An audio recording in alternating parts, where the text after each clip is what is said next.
আবারও ভূমিকম্পে কেঁপে উঠেছে সিলেট।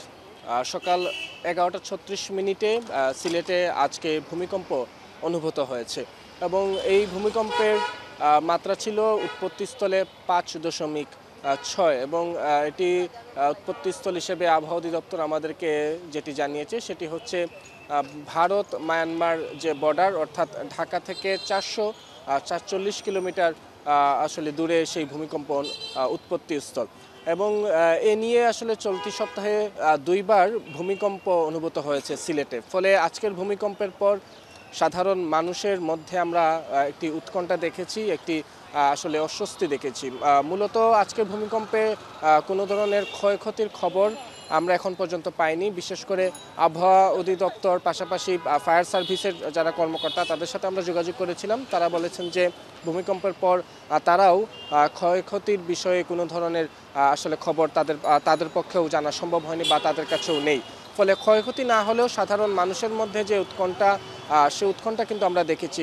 মূলত ভূমিকম্পের পরপরই জিন্দাবাজার সহ যেসব স্থানে মানুষের যাতায়াত ছিল, বিশেষ করে বহুতল ভবনগুলোতে, সেই ভবনগুলো থেকে মানুষ কিন্তু নিচে নেমে আসেন। তখনই আমরা দেখেছি সাধারণ মানুষের মধ্যে একটি ভয় কাজ করছিল, কারণ সিলেট এমনিতেই একটি ভূমিকম্প প্রবণ এলাকা এবং এক সপ্তাহের মধ্যে দুইবার ভূমিকম্প, সেটি সাধারণ মানুষের মধ্যে ভয়টি আরেকটু বেশি বাড়িয়ে দিয়েছে। এর আগের 26 ফেব্রুয়ারি মধ্যরাতে যে ভূমিকম্পটি হয়েছিল সেটিও একটি মাঝারি মাত্রার ভূমিকম্প ছিল।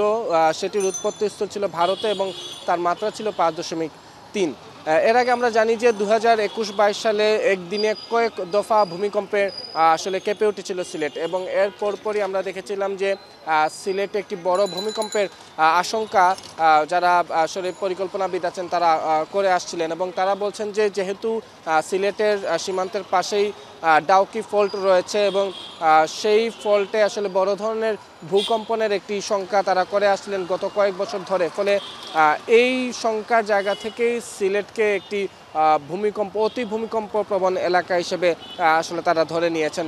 এবং আমরা সিলেটের যারা পরিকল্পনাবিদ আছেন তাদের সাথে কথা বলেছিলাম। তারা আমাদেরকে যেটি জানিয়েছেন যে সিলেটের যে ভবনগুলো আছে সেই ভবনগুলোর 70% আসলে ভূমিকম্পকে মাথায় নিয়ে তৈরি করা হয়নি। ফলে 7 বা তার বেশি মাত্রার ভূমিকম্প দিলে কিন্তু অনেক হাজার হাজার ভবন সিলেটে ধসে পড়তে পারে, সেই আশঙ্কা আমরা দেখেছি যে নগরবিদ যারা রয়েছেন তাদের মধ্যে রয়েছে। ফলে তারা আমরা দেখেছিলাম 2021-22-এ যখন সিলেটে কয়েক দফা ভূমিকম্প হয়েছে একদিনে, তখনই সিলেট সিটি কর্পোরেশন একটু নড়েচড়ে বসে এবং তারা নগরীর যে ভবনগুলো আছে প্রায় 40,000 ভবন তারা পরীক্ষার একটি পরিকল্পনা তারা গ্রহণ করেছিল, যদিও সেটি অর্থের অভাবে সেটি শেষ পর্যন্ত আলোর মুখ দেখেনি।